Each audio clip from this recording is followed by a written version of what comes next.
Sean bienvenidos a este módulo 3 de la etapa de trascendencia de este camino a la abundancia. Hoy vamos a hablar un poco acerca de la diferencia esencial que hay entre la escasez y la abundancia. Seguramente ya puedas tener un poco más de claridad en estos conceptos, estamos terminando este camino, ya un poco sabes lo que es la abundancia. Tal vez no hemos hablado mucho de la escasez, así que vamos a empezar por ahí. Vamos a hablar acerca de lo que ya nos han enseñado, lo que es la escasez. El principio de escasez está literalmente en nuestro sistema educativo actual. Si a alguno de ustedes le prestó atención a la materia de economía que veíamos en la primaria, en la secundaria, toda la economía está escrita bajo un principio que se le llama principio de escasez, que implica que no hay para todos.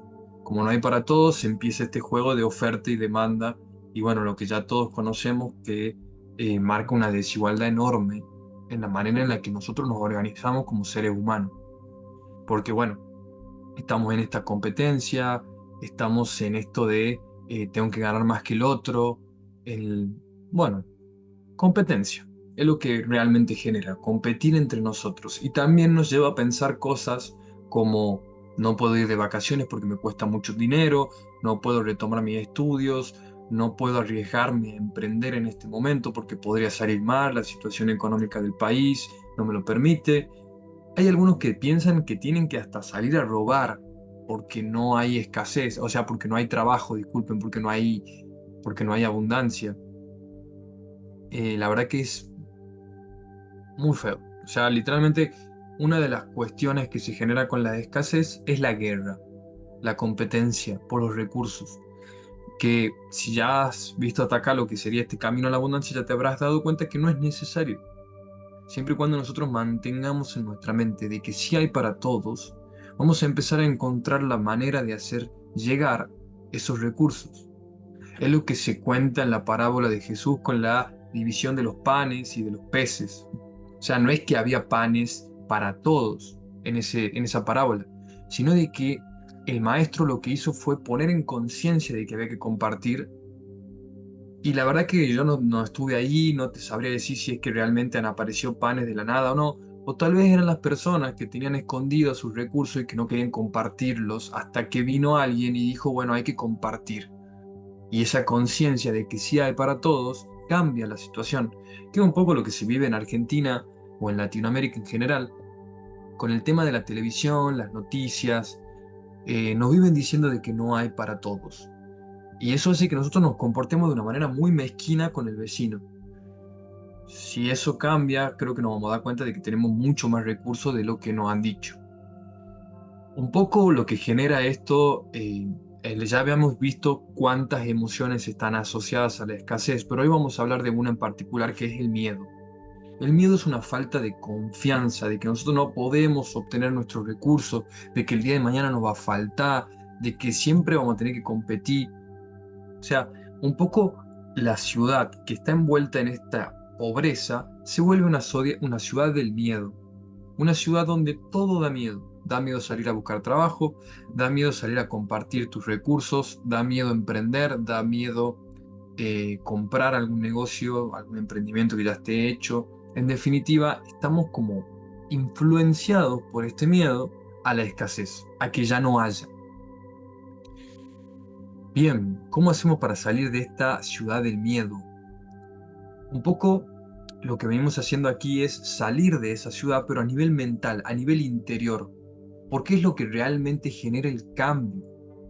Hay muchas personas viviendo en Latinoamérica que no están sintiendo esta escasez, pero porque están sintonizados a otra frecuencia, que es la frecuencia en la cual nosotros estamos tratando de conectarnos con este curso, Camino a la Abundancia. Acordate que para poder entender mejor cómo funciona el universo, es mejor pensar en términos de energía, frecuencia y vibración. Y esta foto, esta famosa foto que seguramente viste en Instagram, Twitter o en alguna red social, nos muestra un poco de qué se trata esto de vibrar en una frecuencia distinta. Acá podemos ver cómo hay dos personas que están en el mismo colectivo, o sea, que están en el mismo lugar, en la misma ciudad, si se quiere, y tienen percepciones de la realidad muy distintas. Y esa percepción nace desde el interior, porque como se puede ver, la persona con sus gestos, con cómo se está sentando, con cómo tienen los gestos de la cara, ya te está transmitiendo una determinada frecuencia. Podés ver cómo el de morado está sintiendo miedo, preocupación, ansiedad, y el de la derecha está disfrutando, capaz que está sintiendo alegría o un poco de entusiasmo por el viaje que está, por el viaje que está haciendo, ¿no? Acá lo que te quiero mostrar es que dos personas en una misma situación se pueden sentir escasos o abundantes. Esto también lo podés ver en tu día a día con tus compañeros de trabajo. Capaz que la mayoría se sientan en escasez, pero siempre hay por lo menos uno que está agradecido del trabajo que tiene y que no está llorando por la situación que tiene. No está mal llorar, pero lo que vamos es al exceso, a la forma de ser. Una cosa es que vos llores un ratito y sigas con tu vida, y otra cosa es que seas una persona que se pone en queja y en victimización constante, como estás viendo en la pantalla. Entonces, al cambiar la mentalidad, cambia mucho de nuestro entorno, de nuestra realidad, porque en definitiva está cambiando la manera en que nosotros percibimos nuestra realidad y la manera en la que observas. Genera mucho a tu alrededor, ¿sí? La clave siempre, siempre va a ser el aprecio y la valoración. El aprecio y la valoración te van a ayudar a sentir confianza y sobre todo gratitud por estar experimentando tu momento presente, sea el momento presente que sea. Y yo se los digo, muchachos, habiendo pasado muchos momentos difíciles, yo no me, yo no vivo en una fantasía, no vivo en un color de rosa constante. Yo también he tenido que atravesar desafíos, dolores, he tenido que trabajar más de 15 horas al día en un momento de mi vida, 6 días a la semana, y la verdad que sí, se hace difícil agradecer a veces en circunstancias extremas, pero que déjame decirte que es lo que más te ayuda a salir de esa circunstancia. Yo, en los momentos donde más difícil se me puso la cosa, fue en los momentos en los que más se me salió el tema de agradecer.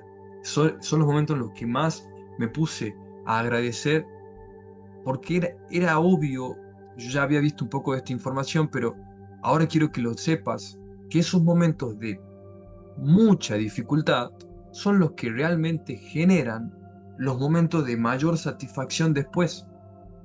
Es un poco el desafío de la vida, ¿sí? No creo que nadie pueda ascender en su vida sin antes bajar.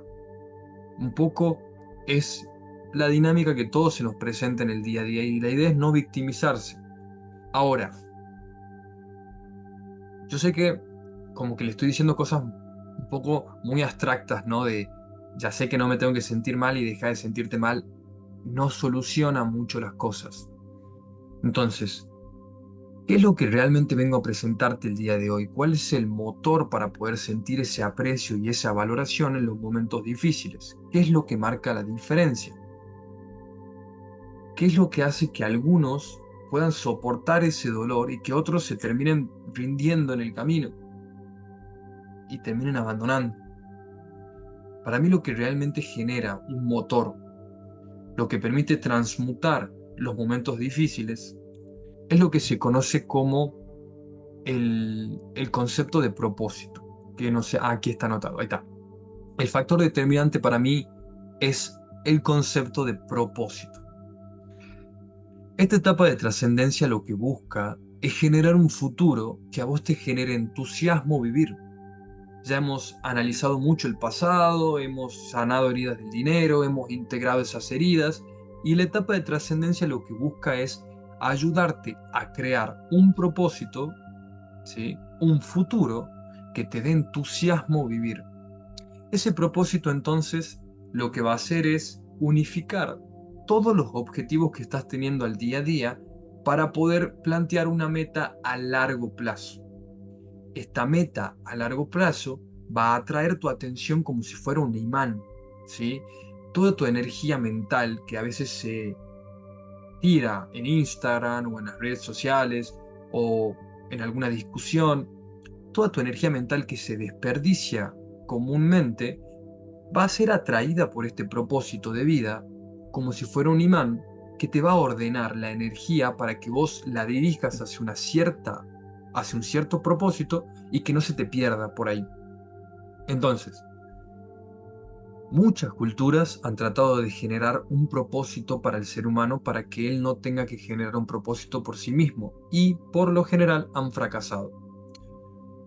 Todas las religiones o culturas tienen como ese objetivo de propósito que, por ejemplo, para una cultura que se dedique a la invasión, a la conquista, a la guerra, como por ejemplo la cultura francesa, que se me viene a la mente ahora, de Napoleón Bonaparte, ellos querían conquistar, ellos querían conquistar.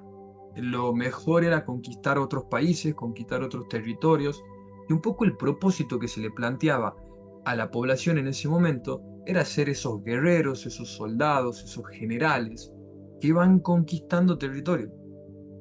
Entonces, al tener un propósito claro, el ser humano va ordenando su día a día y dirigiendo sus esfuerzos para la concreción de ese propósito. Lo que estamos viendo acá es que cada uno debería construir un propósito a partir de la energía que ha quedado liberada de los traumas y de las heridas que hemos hablado hasta ahora en las anteriores etapas. Este propósito de vida te tiene que servir a vos, no tiene que ser algo que le sirva a los demás y tampoco algo que le vaya a gustar o no les vaya a gustar al otro. Te tiene que servir a vos. Yo te acabo de nombrar ahora un ejemplo que me salió a la hora, se me vino a la mente, que era el de Napoleón Bonaparte, que evidentemente era un ser humano que tenía un fuerte propósito y que dirigió muchísima energía hacia su propósito de vida, porque si no, no se hubiera convertido en un personaje tan reconocido en la historia. Este propósito ya hemos visto de que no ha generado un impacto positivo, o tal vez sí, pero estamos pensando, ¿no?, en la cantidad de personas que han muerto por el propósito que tenía Napoleón de conquistar. Hay muchas personas que han terminado muertas, personas que han terminado con sus familias destruidas gracias al propósito de esta persona. Este obviamente que tiene un propósito medio como complicado, ¿no? No te digo que busques un propósito tan así, pero bueno, te voy a dar otro ejemplo que vendría a ser, por ejemplo, la Madre Teresa de Calcuta. La Madre Teresa de Calcuta también era una persona, un personaje de la historia, que tenía un propósito fuerte, un propósito que ha movido a muchísimas personas, pero tal vez le aportó algo más positivo que lo que le podría haber aportado Napoleón al mundo, ¿no? Entonces, ¿cuál es la idea? Que este propósito te ofrezca objetivos claros, reglas claras para la acción y que te permita concentrarte e implicarte en tu vida, ¿sí? Todo lo que estamos nosotros trabajando ahora en nuestro mundo interior tiene que salir al mundo exterior, ¿sí? Yo te puedo hacer sentir abundancia con una meditación de 15 minutos, de 20 minutos. Nos sentamos, meditamos y ya sentimos abundancia. Pero para que esa abundancia realmente sea duradera en el tiempo y crees algo en tu vida con eso, vas a tener que salir al mundo exterior a compartir esa abundancia que estás generando desde el interior y compartirlo de una manera ordenada, como por ejemplo hacía la Madre Teresa de Calcuta, le da un sentido a tu vida, ¿sí? Un sentido ordenado. No quiero que te vayas a los extremos, yo te estoy dando ejemplos extremos para que se entienda de qué se trata esto del propósito de vida, pero no necesariamente tiene que ser algo tan grande como Napoleón Bonaparte o como la Madre Teresa de Calcuta. Puede ser algo simple, como ver criar a tus hijos. O sea, literalmente no hay un... No quiero que se vayan de esta clase pensando de que hay propósitos buenos o propósitos malos, o propósitos que valen la pena o propósitos que no valgan la pena. Lo importante acá es la autenticidad. Por eso remarqué esa palabra ahí al final, para que entiendan de que eso es lo que realmente importa a la hora de plantear un propósito de vida. Que sea auténtico a tu persona. Por eso un poco es algo, de nuevo, que vas a tener que trabajar en tu interior. Que yo no te puedo dar un propósito de vida para que vos lo copies y lo pegues. Eso ya lo trataron de hacer muchas religiones, lo trataron de hacer muchas culturas. Prácticamente la palabra cultura, todo lo que se generó a partir de una cultura, es para que el ser humano no ordene desde el principio, sino que ya tenga una base de donde encontrar su propósito de vida. La cultura te da ese escenario en donde vos podés generar tu propósito, ¿sí? Hay culturas que, como por ejemplo, se me está viniendo a la mente ahora la cultura de los yanquis, Estados Unidos, tiene más un propósito de libertad, entonces como que ahí las personas son más libres y tienen esa capacidad para ver propósitos distintos y por lo tanto es como una cultura que se puede decir que está a favor de la generación de un propósito individual. Hay otras culturas como por ejemplo la cultura china que a sus ciudadanos no les permite esto de generar un propósito individual, sino que todo está abocado al propósito de China, y de su emperador y de su eh, estructura piramidal. O sea, es como que no te dejan o te lo hacen muy difícil a esto de tener un propósito de vida individual. Entonces, es importante reconocer que la cultura tiene ahí como, tiene mucho que ver a la hora de si nosotros podemos encontrar un propósito de vida o no. Si uno, por ejemplo, está hablando a los argentinos, que nosotros como argentinos eh, muy difícilmente podamos encontrar un propósito de vida ya que no nos dejan proyectar a futuro. Si estás viviendo en Argentina en la actualidad, año 2024, te darás cuenta de que es muy difícil proyectar a futuro. Y cuando digo proyectar a futuro me refiero a hacer un plan de acá a 15 años, de acá a 20 años. Eso es proyectar a futuro, no de acá a un año. Proyectar de acá a un año es muy, muy poco para un propósito de vida. Otra cosa que me gustaría aclararte es que yo, en lo personal, cuando me puse un propósito de vida, traté de hacerlo de la manera más flexible posible. ¿Por qué? Porque yo de acá a 15 años voy a cambiar mucho. Yo, lógicamente, voy a cambiar un montón en los próximos 15 años de mi vida. Por lo tanto, no me estoy apegando a un plan súper mega estricto de cómo debería ser mi vida. No es la idea. La idea de tener un propósito es tener un destino. Le voy a dar el ejemplo del avión. El avión, cuando decide volar de un destino a otro, marca el destino a donde quiere llegar e improvisa el 85% de su trayectoria en el vuelo. Sabe, por ejemplo, que tiene que ir de Argentina a España. Está marcado tanto el punto de salida como el punto de llegada, pero el trayecto es improvisar, es vivir también. Entonces no es tampoco la idea de que tengamos ahí planificado qué vamos a hacer con nuestra vida durante los próximos 15 años como si fuéramos un reloj o como si fuéramos una computadora. No es la idea. La idea es que el propósito interno te mueva y vaya más allá de una meta cortita. Por ejemplo, ¿no?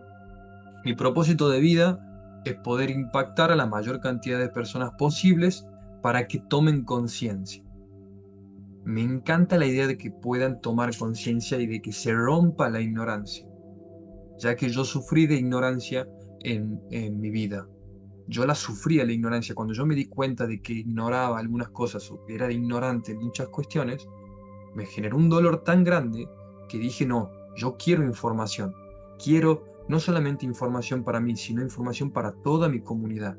Información para mis hijos, información para mis nietos. Entonces me dedico al área de la educación y estoy aquí educando con un cursito el día de hoy, que es una meta, pero después quiero tener otro curso, después quiero una academia virtual, quiero una institución, quiero eventos, quiero esto, quiero otro, quiero muchas metas que al fin y al cabo están dirigidas hacia un mismo propósito, que es la educación, que es información, que es el expandir la conciencia. O sea, el propósito es más grande y las metas cortitas están unidas entre ellas por un propósito que moviliza toda mi energía hacia eso. Espero que te haya quedado un poco claro el concepto de propósito. De todas formas, lo vamos a seguir tratando en la próxima clase. Vamos a seguir hablando de esto, ya que en definitiva es lo que a mí me gustaría que vos tengas de objetivo en esta etapa de trascendencia. Para mí realmente trascendes mucho Cuando empezás a dirigir tu energía hacia un futuro que vos querés crear, ya dejando de lado el pasado o, sí, dejándolo a un lado. No te digo que no nos vamos a olvidar del pasado. El pasado no se olvida. El pasado lo que hace es, lo que nosotros podemos hacer con nuestro pasado es quedarnos en paz con nuestro pasado, para entusiasmarnos por nuestro futuro. Pero no nos vamos a olvidar de él. Lo dejamos a un lado y vamos a proyectar la mayor cantidad del día energía para ese futuro que queremos crear. Entonces, actividades para vos, actividades para que vos avances en esto que es tu propósito de vida. Vas a meditar sobre lo que es la palabra propósito, un poco de lo que yo te hablé el día de hoy, un poco de lo que habrás leído en algún otro lado, de lo que hayas visto en algún video. Muchos hablan del propósito de vida, muchos coach, terapeutas. Sin duda es un aspecto clave, un aspecto muy, eh, ¿cómo decirte? Un aspecto muy importante en la vida del ser humano, el propósito de vida. A tal punto de que es lo que genera también guerra. ¿Por qué te digo esto? Porque no hay un propósito que esté generalizado a todos los seres humanos. Entonces la mayoría de los seres humanos no sabe qué está haciendo aquí en la Tierra. Como no saben qué están haciendo aquí en la Tierra, se ponen a pelearse. ¿Me explico? O sea, un poco que no haya un propósito claro aquí en la Tierra genera toda esta división que hay entre nosotros. Entonces, escribí al menos 20 propósitos de vida. Ya sea que quieras escribir propósitos personales, pero como te doy 20 propósitos, seguramente se te haga difícil escribir 20 propósitos que tenga tu vida. Así que puedes escribir el propósito que tenga la vida de tu vecino, el propósito que tenga la vida de tu mamá, el propósito que tenga la vida de tu papá. ¿Por qué 20? Sí, 20 es mucho. Bueno, es que justamente lo que yo quiero es que te desafíes y que rompas la barrera de los primeros tres. Hay una barrera de los primeros tres que se le llama, cuando vos empezás a enumerar cosas, las primeras tres cosas que enumeras son muy genéricas. Y a partir de que vas aumentando y vas queriendo saber más, o sea, querés enumerar más cosas, vas a empezar a usar tu creatividad para llegar al número 20. ¿Sí? Es importante que busques muchos propósitos que vos creas que puedas tener en tu vida y propósito de vida que tengan las demás personas, para que empieces a nutrirte un poco más con este concepto que es el propósito. También puede ir cambiando a lo largo de tu vida. El propósito que yo tenía a los 18 años no es lo mismo que el que tengo ahora cuando tengo 25. O sea, cambió mucho y seguramente mi propósito pueda cambiar en los próximos 15 años. Tal vez no tanto, tal vez siga dirigido para el área de la educación, pero tal vez esté transmitiendo, educando con otros temas, otras temáticas. Es un poco lo que yo creo al día de hoy, que seguramente voy a ir cambiando las temáticas, lo más probable, a lo largo de estos 20 años. Entonces, la idea de todo esto es el autoconocimiento y que te descubras y que generes a la larga un propósito de vida para vos y para el equipo con el que estés trabajando, ya si es que estás trabajando en grupo, porque también eso ayuda muchísimo a dirigir la intención de un grupo, ¿sí? Compartí como última actividad, te doy para que compartas. Compartí tu lista y compartí y pedíle a alguien más que también te cuente acerca de su propósito de vida. Seguramente vas a poner muy incómodo a las personas cuando le preguntes esto porque la mayoría no tiene nada preparado para decirte. La mayoría de personas no tiene un propósito claro. Entonces, cuando le preguntes, se van a poner a pensar. Y eso puede llegar a ser muy, pero muy bueno. Espero que te haya gustado la clase de hoy. Te mando un saludo, tu amigo y tu coach, Joaquín Hart.